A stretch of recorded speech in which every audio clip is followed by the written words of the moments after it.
Olá, meus amigos, sejam muito bem-vindos a mais uma exposição pública do Centro Espírita Leon Denis. É uma alegria nós estarmos juntos através das nossas redes, fazendo com que o Evangelho de Jesus e os princípios da doutrina espírita cheguem aos lares de todos nós. Antes de iniciarmos então a tarefa de hoje, vamos realizar uma breve leitura do Evangelho segundo o Espiritismo, seguido de uma prece. Então, do capítulo 10, Bem-aventurados os que são misericordiosos, a indulgência. Espíritas, queremos falar-vos hoje da indulgência, sentimento doce e fraternal, que todo homem deve alimentar para com seus irmãos, mas do qual bem poucos fazem uso. A indulgência não vê os defeitos de outrem, ou se os vê, evita falar deles, divulgá-los. Ao contrário, oculta-os, a fim de que não se tornem conhecidos, senão dela unicamente. E se a malevolência os descobre, tem sempre pronta uma escusa para eles, escusa plausível, séria, não das que, com aparência de atenuar a falta, mais a evidenciam com pérfida intenção. A indulgência jamais se ocupa com os maus atos de outrem, a menos que seja para prestar um serviço. Mas neste caso, o cuidado de os atenuar tanto quanto possível. Não faz observações chocantes, não tem nos lábios censuras, apenas conselhos e as mais das vezes velados. Quando criticais, que consequência se há de tirar de vossas palavras? A de que não tereis feito o que reprovais, visto que estáis a censurar. Que valeis mais que o culpado?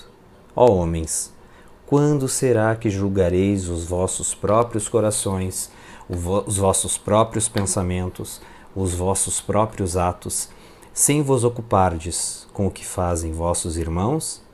Quando só tereis olhares severos sobre vós mesmos? Sede, pois, severos para convosco, indulgentes para com os outros. Lembrai-vos daquele que julga em última instância, que vê os pensamentos íntimos de cada coração, e que, por conseguinte, desculpa muitas vezes as faltas que censurais, ou condena o que relevais, porque conhece o móvel de todos os atos. Lembrai-vos de que vós, que clamais em altas vozes, anátema, tereis, quiçá, cometido faltas mais graves. Sende indulgentes, meus amigos, porquanto a indulgência atrai, acalma, ergue, ao passo que o rigor desanima, afasta e irrita. José, Espírito Protetor, Bordeaux, 1863. Então, com esta mensagem deste benfeitor, que possamos elevar o nosso pensamento ao Pai Maior, pedindo a Ele que nos traga a indulgência, que nos traga todas as virtudes necessárias para sermos o que consideramos homens e mulheres de bem. Que através do entendimento da mensagem de Jesus e de sua prática, nós possamos trabalhar de forma permanente para a implantação da paz no mundo e que este momento, estes instantes de trabalho que ora se iniciam, possam ser momentos de profunda reflexão, transformadores em nossa existência.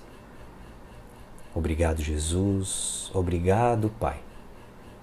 Que continuemos todos envolvidos em sua paz. Amigos, hoje, para a nossa exposição da tarde, teremos a nossa amiga Adriana Pizzuti, ela que é médica pediatra, trabalhadora do Grupo Espírita Seara do Mestre de Santo Ângelo. Também é uma colaboradora da nossa Federação Espírita do Rio Grande do Sul. Então desejamos a Adriana e a todos nós um ótimo trabalho. Queridos amigos, amigas queridas do Centro Espírita Leon Denis de Porto Alegre, a vocês e a todos aqueles que nos dão a honra de acompanhar esse trabalho pela internet, os meus votos de muita paz. O outono chegou de mansinho, algumas árvores estão perdendo folhas, o clima a cada dia vai ficando mais ameno e nós sabemos que é apenas uma questão de tempo, que as flores terão que aguardar o momento, mas que voltarão a florescer, que os pássaros voltarão a cantar, que logo mais tudo irá ressurgir renovado. Assim nós também apenas precisamos aguardar, porque esse momento de dores e aflições, isso também passará. E voltaremos a nos encontrar, voltaremos a nos abraçar. Jesus está cuidando dos destinos da terra e o sublime amor de Deus está cuidando de cada um de nós, seus filhos. Então vamos aproveitar esses minutos, largar a nossa cruz, o fardo de preocupações e dores, descansar os braços e receber com alegria o benefício, o auxílio que verte do alto, renovando as nossas forças e restaurando a esperança. Seguidamente, ouço falar da importância de se buscar uma vida plena. Eu fico pensando, afinal, o que é ter uma vida plena? Pois fui pesquisar e encontrei vários conceitos. Misturei um pouquinho e resumi assim. Ter uma vida plena é buscar equilíbrio e qualidade no seu dia a dia e entender que cada segundo conta. Tomar as rédeas da própria vida e descobrir os prazeres que ela pode oferecer. Baseada nesse conceito, eu concluí que para se ter uma vida plena, nós devemos buscar equilíbrio, qualidade, descobrir os prazeres da vida. Eu continuei estudando o tema e aí listei vários comportamentos que podem ser úteis para se conquistar uma vida plena. Por exemplo, pequenos prazeres como ler um bom livro, assistir a um filme, cuidar das plantas, conversar com amigos, abandonar hábitos prejudiciais como o fumo, o sedentarismo. Para se ter uma vida plena, muito importante também, reservar momentos para praticar o autocuidado, exercício físico, meditação, ter uma alimentação equilibrada, dormir bem. É igualmente essencial cultivar bons relacionamentos, aqueles cheios de amorosidade, cheios de apoio mútuo, e evitar as relações ditas tóxicas, que nos desgastam, porque são repletas de cobranças, de desrespeito, de reclamações. E enquanto eu elaborava essa lista, me veio assim a lembrança algo que me aconteceu anos atrás. Eu vim experimentando uma dor intensa que começava na nuca e subia pelos dois lados da cabeça. Nenhum tratamento resolvia por completo, aliviava um pouco, retornava. Eu procurei neurologista, procurei traumatologista, fiz vários exames durante cerca de 40 dias, tomei muitos medicamentos e nesse meio tempo eu tive uma conversa muito curiosa com um profissional. Ele me perguntou tudo que já tinha feito e concluiu que o problema poderia ser que eu estava carregando excesso de peso. Fiquei espantada e disse para ele, mas como assim, né? O senhor sabe, doutor, que eu não carrego muito peso, porque ele já me tratava de uma dor lombar. Então, que eu já tinha essa dor que me incomodava e eu já carregava, no máximo, uma bolsa muito leve, uma sacola de mercado muito leve, ele sabia disso, então eu perguntei, mas como assim? Né? Eu sigo as suas orientações, eu não carrego peso. E aí, diante daquela minha surpresa, ele deu um sorriso, explicou que não era bem esse tipo de peso que ele estava pensando. Ele estava se referindo a carregar o peso emocional de certos sentimentos e comportamentos que dificultam a nossa jornada. E isso faz muito sentido, porque conforme nós sabemos, e nós, eu quero dizer, não apenas os espíritas, mas a própria ciência já está comprovando isso, que muitas doenças, que muitas dores e limitações são, em verdade, o reflexo do estado de desarmonia espiritual.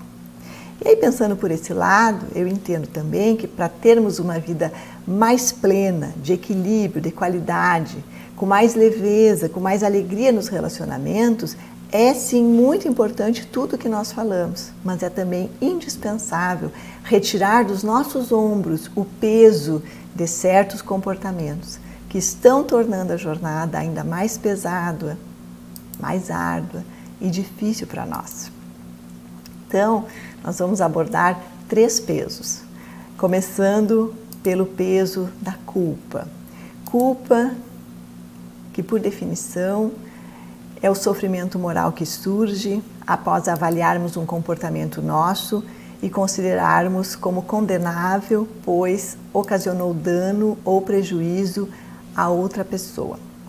A base desse sentimento é a frustração por não termos conseguido agir conforme acreditamos que poderíamos ter feito. Por exemplo, quem trai a confiança de um amigo e ao analisar o que fez conclui que deveria ter feito diferente, sentirá culpa.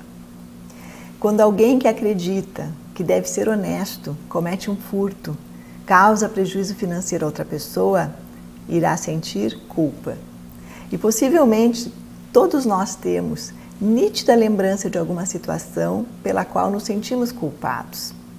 Momento em que agimos impulsionados pelos automatismos, os instintos, pelas imperfeições morais e prejudicamos, criamos dificuldade, causamos o sofrimento de alguém.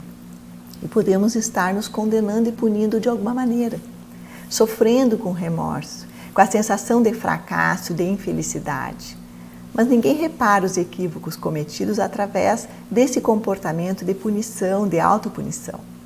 E quando nos aprisionamos na culpa, nós aí sim não conseguimos mais reparar as nossas faltas. Então, o que fazer? Nós conhecemos aquele episódio narrado por João em seu evangelho, em que os escribas e os fariseus trouxeram até Jesus uma mulher que fora surpreendida em adultério. E depois daquele diálogo muito conhecido, após todos terem largado as pedras e se retirado, quando só restaram a mulher e ele, o mestre pergunta: mulher, onde estão? Ninguém te condenou? Disse ela: ninguém, Senhor. Disse Jesus: nem eu te condeno. Vai e a partir de agora não peques mais. Na passagem, Jesus diz: nem eu te condeno, como se estivesse afirmando que entendia os equívocos humanos de uma maneira natural, como algo que está previsto nesse processo evolutivo. Então, errar faz parte das experiências que levam ao autoaprimoramento moral. E no seu amor, Jesus não nos condena nem pune, mas convida à renovação de atitudes. Vai e não peques mais, é o que ele diz. Dessa forma, ele está ensinando que para prosseguirmos, como dizia minha mãe, vivendo e aprendendo, é preciso aplicar o perdão a nós mesmos. O auto-perdão que evita que a gente caia naquela terrível zona do remorso. Remorso que é um destruidor de todo o equilíbrio psíquico, que leva a uma grave desestruturação psicoespiritual a partir da qual não conseguimos nos reabilitar das faltas cometidas e não podemos progredir. Há uma obra chamada Psicoterapia à Luz do Evangelho de Jesus, em que o autor, Arílio de Cerqueira Filho, propõe um processo de auto-perdão. Esse processo, segundo ele, se inicia com o autoexame. O autoexame, a partir do qual reconhecemos o ponto em que falhamos e assumimos a responsabilidade. Segue-se o arrependimento, que deve ser gerado pela autoconfiança e pelo autoamor, isto é, conscientes da nossa capacidade de acertar e vendo no erro um breve desvio do nosso caminho. A seguir, analisar o que aconteceu. Passamos a analisar e refletir sobre o motivo pelo qual agimos daquela forma e o que devemos fazer na próxima vez em que nos depararmos com uma situação semelhante. E a partir daí, iniciar o que ele chama de ações de reparação por meio de atitudes de amor que revelem a nossa disposição de reparar o equívoco causado e colaborar sincera e humildemente para a redução da dor, para a redução da aflição que nós causamos aos nossos semelhantes. Por exemplo, se eu tratei um familiar de forma ríspida, grosseira, e ele ficou arrasado, ficou muito triste, nunca mais conversamos. Então, analiso o que fiz e concluo que foi um erro. Mas que é porque eu ainda não domino completamente minhas emoções. Ao mesmo tempo, eu reconheço que eu estou a caminho, que isso é assim mesmo, que eu vou continuar me esforçando. O que fazer? Que ações de reparação são possíveis? Posso procurar aquele familiar, pedir que me desculpe, verificar se tem algo que eu possa fazer para ajudar ele. E da mesma forma, se provoquei um acidente, se eu traí a confiança de alguém, se eu não ajudei o quanto podia, se não fui um bom pai, uma boa mãe, eu reconheço, me arrependo, procuro entender o porquê da atitude, foi inexperiência, foi egoísmo. Admito que da próxima vez devo agir melhor, devo agir diferente. E o que eu posso fazer agora para me redimir? Parto então para as atitudes de amor e assim por diante. Portanto, o caminho será sempre o auto-perdão e a reparação do erro, em ocasiões que irão surgir, nos serão apresentadas na medida em que, reconhecendo o equívoco e arrependidos, nós estejamos preparados para aproveitar a oportunidade e refazer a situação. O importante é que todas as faltas cometidas, todas poderão ser reparadas, se não nesta, em uma próxima encarnação. Bem, mas como vocês sabem, nós somos imortais e nossas experiências não começaram no berço e nem se acabarão no túmulo. Por conta disso, podemos nos felicitar com a certeza da vida futura. Mas temos um passado espiritual. E nesse passado existe um sem número de situações que vivenciamos. E é claro que aprendemos muito até agora, nós realizamos coisas boas, mas segundo Emmanuel na obra Vinha de Luz, a maioria dos encarnados na Terra não possuem uma vida pregressa respeitável e digna.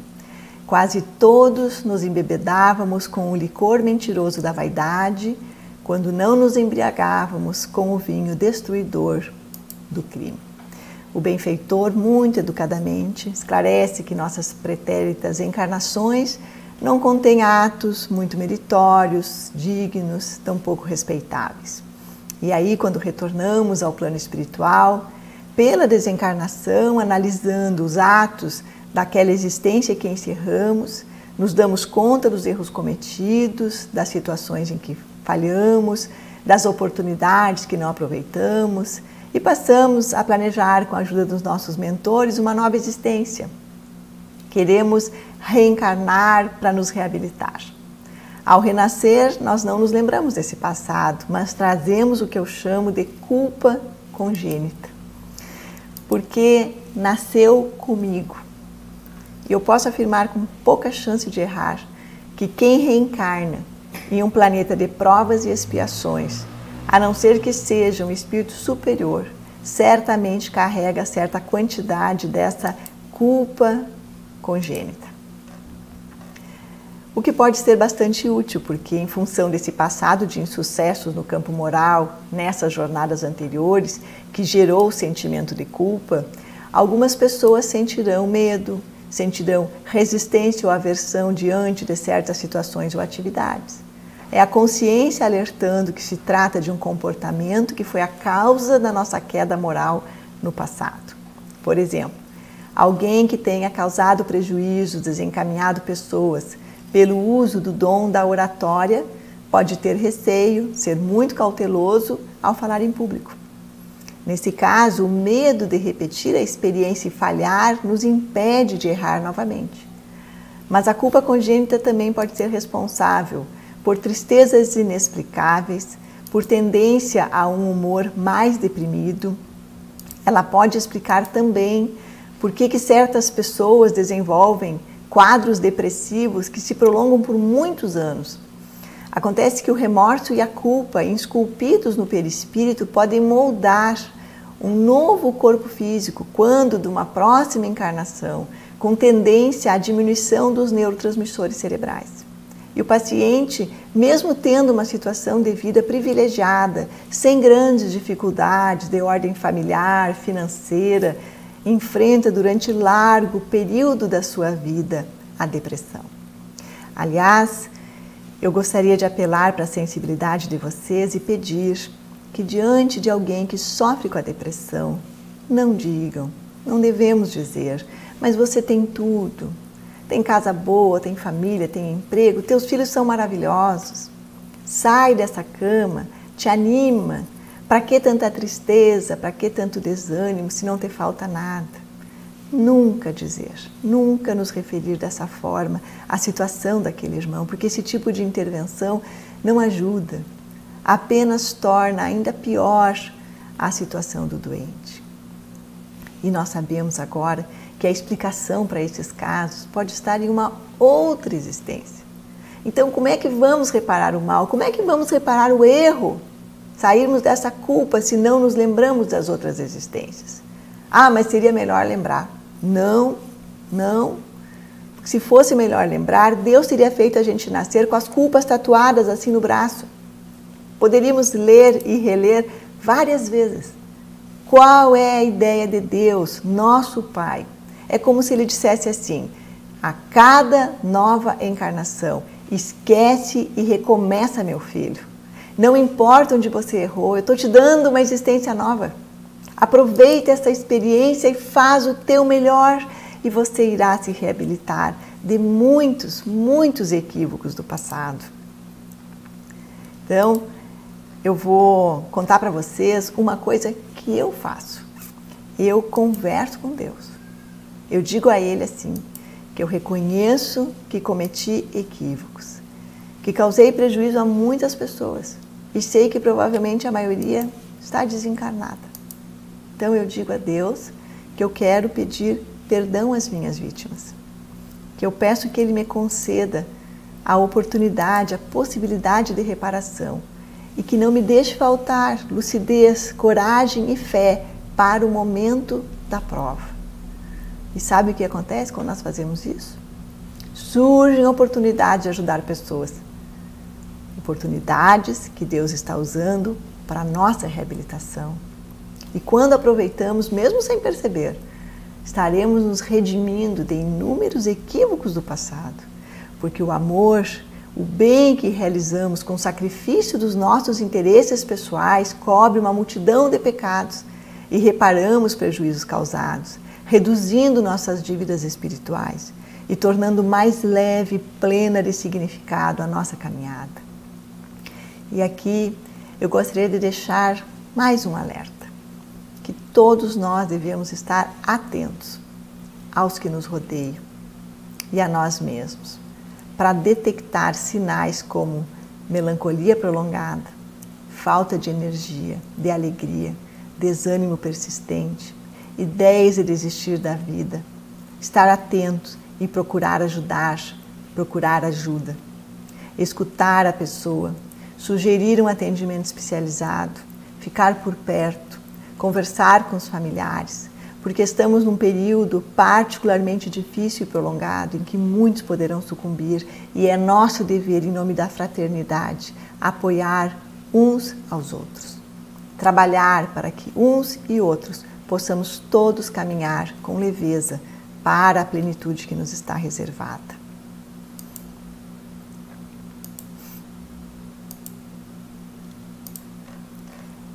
Algo que costuma pesar muito também. Nós já conversamos sobre o peso da culpa, falamos do auto-perdão, falamos da culpa congênita. E agora nós vamos falar de algo que também pesa muito, que é a intolerância. Intolerância.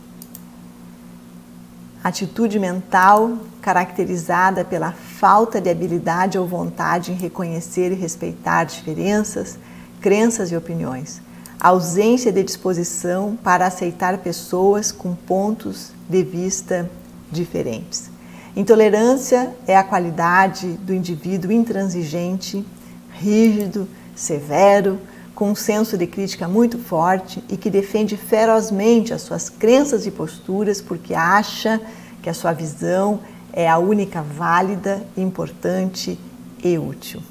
E aqui também a maioria de nós revela no comportamento algum grau de intolerância que se expressa nessa dificuldade em aceitar e conviver com quem tem opiniões diferentes, com quem tem comportamentos diversos dos seus. Isso acontece porque durante muito tempo, talvez ao longo de várias existências, nós aprendemos algo, desenvolvemos uma ideia, estamos certos de que a nossa maneira de fazer as coisas e ver o mundo é a melhor maneira que existe. Essas posturas estão, por assim dizer, cristalizadas, sedimentadas em nosso psiquismo, o que nos leva a uma grande dificuldade em conviver com opiniões diferentes das nossas. Então, quando nos deparamos com alguém que tem um ponto de vista contrário, que não tem as mesmas aspirações que nós, já ficamos inquietos, já ficamos agitados, já queremos convencer o outro a mudar de ideia. Mas se olharmos atentamente a natureza que nos cerca, nós veremos uma incrível variedade. Variedade de árvores, variedade de flores, de relevo, de clima, quantas espécies de aves, animais, peixes, enfim. A criação divina é um espetáculo de diversidade. E o mesmo acontece conosco, nos aspectos da vida material, no modo de encarar a vida, nas aspirações e até no grau evolutivo em que cada um se encontra, igualmente impera a diversidade. Admitir os vários modos de pensar, de sentir, aceitar opiniões ou comportamentos diferentes dos nossos e até mesmo os equívocos alheios deveria ser algo natural. Mahatma Gandhi declarou em certa ocasião que a lei de ouro do comportamento é a tolerância mútua, já que nunca pensaremos todos da mesma maneira, já que nunca veremos senão uma parte da verdade e sob ângulos diversos. Nunca pensaremos da mesma maneira. Nunca veremos senão uma parte da verdade sob diversos ângulos. A atual pandemia está nos ensinando muito sobre isso. Numa família de 10 pessoas, é possível que existam 10 ideias diferentes sobre como se comportar. Várias combinações possíveis com as variáveis uso de máscara, isolamento social, vacinas. Ao ponto de vista dos profissionais da saúde, dos empresários, dos jovens, dos governantes, das pessoas que pensam que são especialistas em doenças infecciosas. E o que fazer numa situação dessas? Respirar fundo e dizer para nós mesmos: assim como eu tenho o direito de pensar e agir como quero, tenho igualmente o dever de tolerar todos aqueles que pensam diferente de mim. E é claro que conviver com essa diversidade é muito desafiador, que exige um grande esforço de nossa parte. Exige, por exemplo, que se tente compreender as razões, os motivos das pessoas, aquilo que está por trás das suas atitudes, dos hábitos, dos gostos. Exige que, quando necessário, se busque expressar opiniões, mas com fraternidade, com equilíbrio e ouvir com serenidade, sem dúvida, um enorme desafio. Importante dizer também que tolerar não significa que devemos concordar com todas as causas, com todas as ideias ou apoiar algo que contrarie as nossas convicções. Naquele episódio da mulher adúltera, Jesus não aplaudiu a situação. Não, ele acolheu e orientou a mudança de comportamento, dizendo: vá e não peques mais. Portanto, tolerar não significa convivência com o mal, com o crime, com o desrespeito às leis.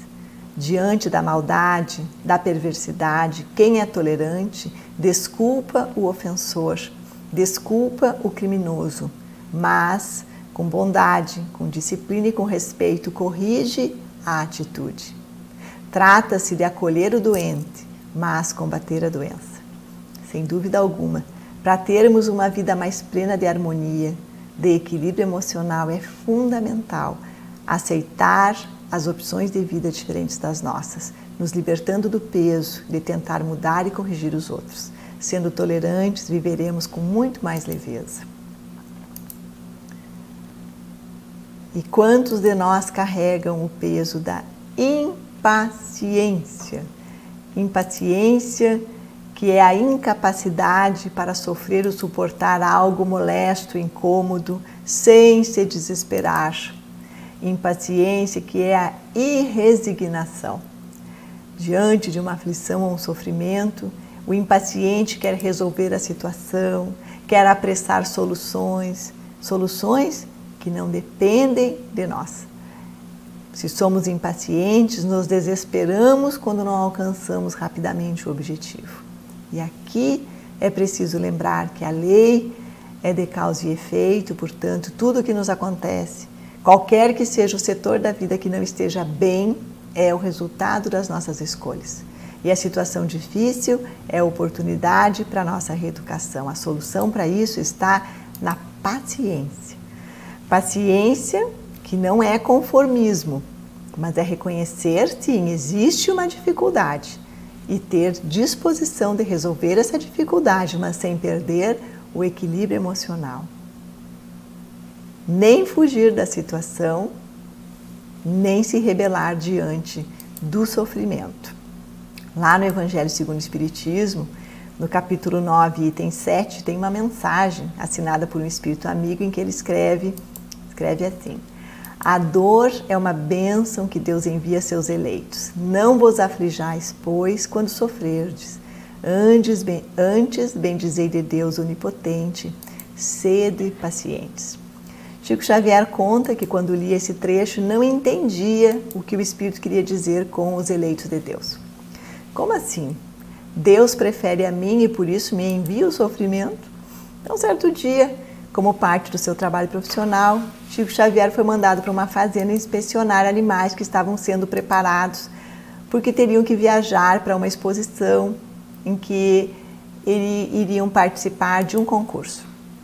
Chegando lá, os animais, que eram os melhores da fazenda, estavam sendo escovados com escovas muito duras, muito ásperas. Estavam se fazendo coletas de sangue daqueles animais para exames. Eles estavam tomando remédios, fazendo soro. Foi quando ele, diante daquele quadro todo, Emmanuel aparece e diz: Chico, esses são os eleitos de Deus. Os eleitos de Deus. Os melhores animais, aqueles que tinham mais possibilidade de vencer, mas que para isso precisavam se preparar, se submeter àqueles desconfortos todos. Emmanuel estava querendo demonstrar para Chico, no caso, na nossa situação, o que seria ser os eleitos de Deus.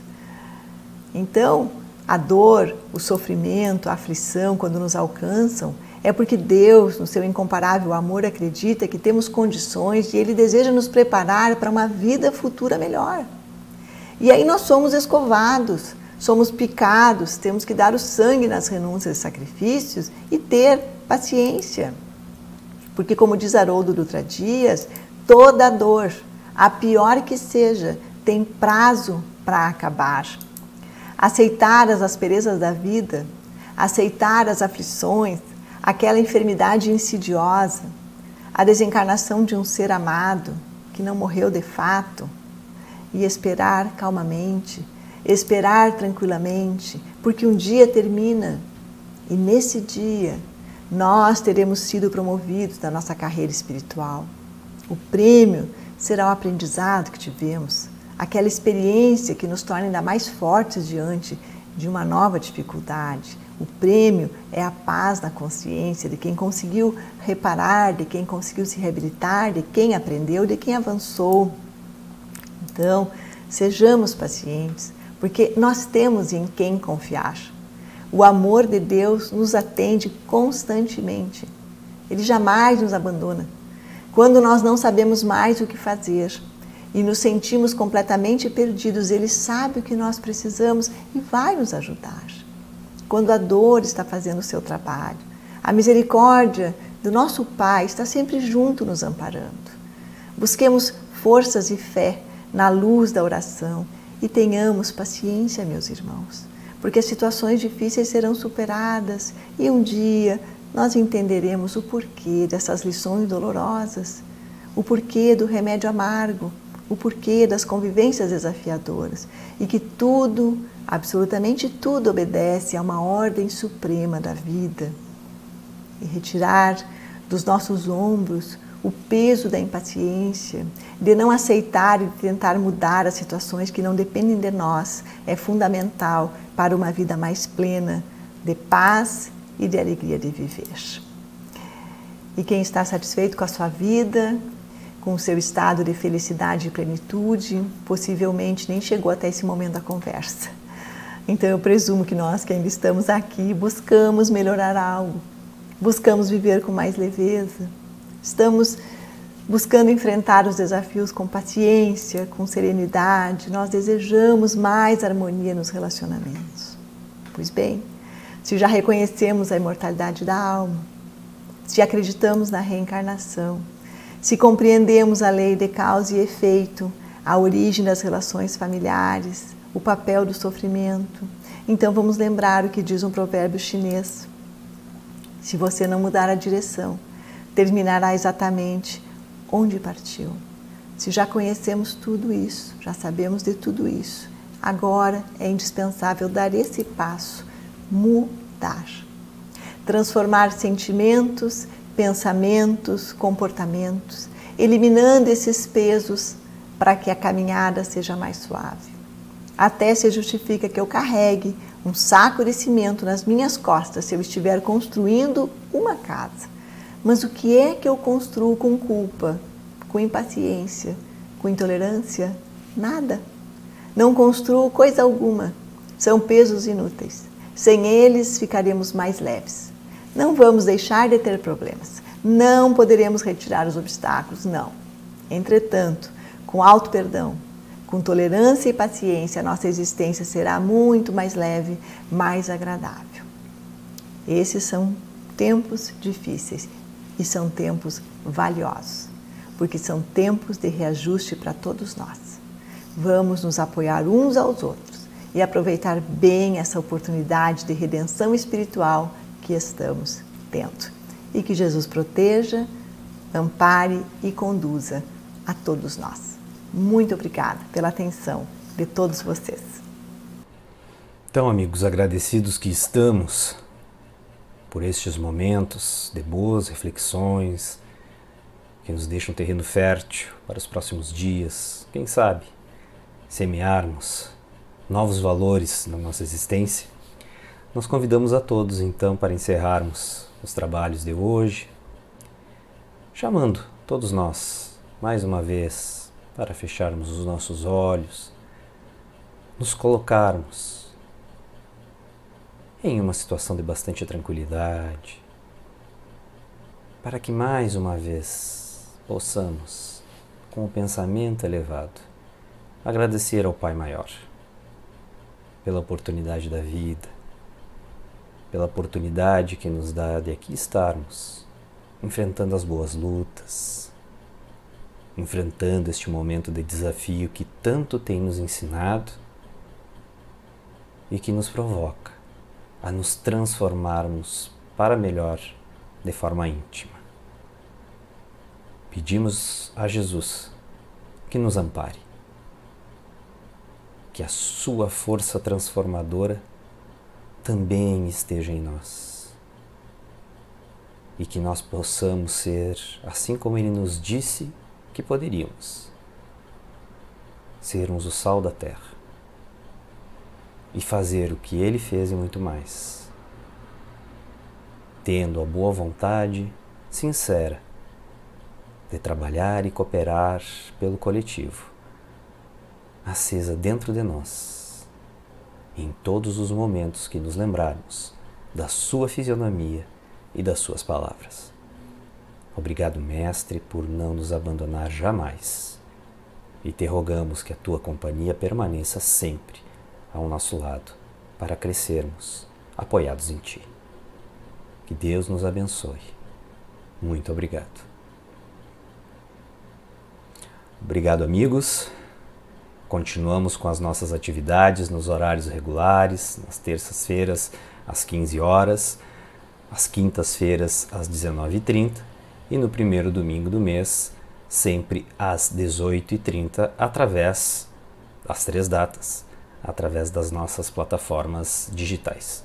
Muito obrigado, uma boa semana a todos, que fiquemos todos em paz.